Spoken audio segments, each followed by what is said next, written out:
guys, this is Brian from American Fliphouse. Here doing a walkthrough after demo completion. So we got all the kitchen walls opened up here. Nothing too earth-shattering. We found some water back here, so we need to replace some of the subflooring, and also some of the sheeting from the outside was damaged as well.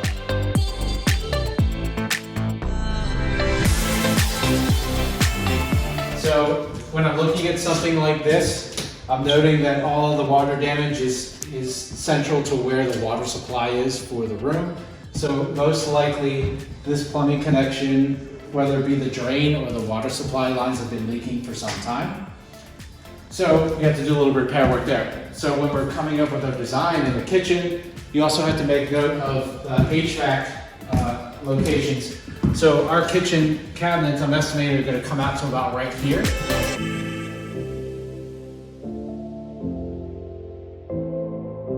we're going to move this HVAC vent out just on the other side of the cabinets.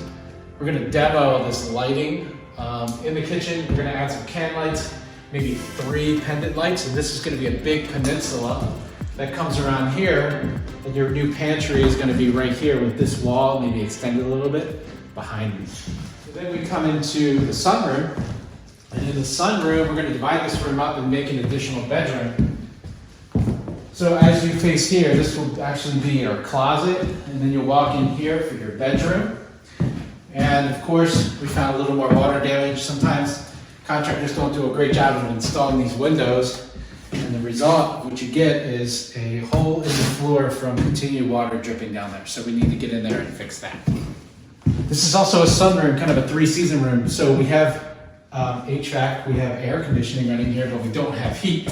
So if we're gonna put a wall up here for the bedroom, we need to add some auxiliary heat. So we're gonna add another baseboard unit here.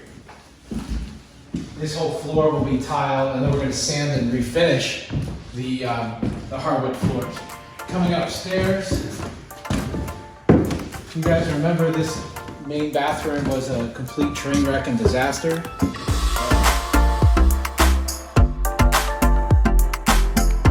Now cleaned out, no more poop-colored vanities or tubs, so all that's been cleared out and in preparation for rough-in framing.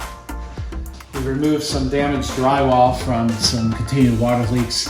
We're getting the roof on hopefully next week so that we can stop the water. So you have a house like this, number one, you got to stop the water from coming in so that we can put new things in and they look nice and pretty. So into the master, this is an addition.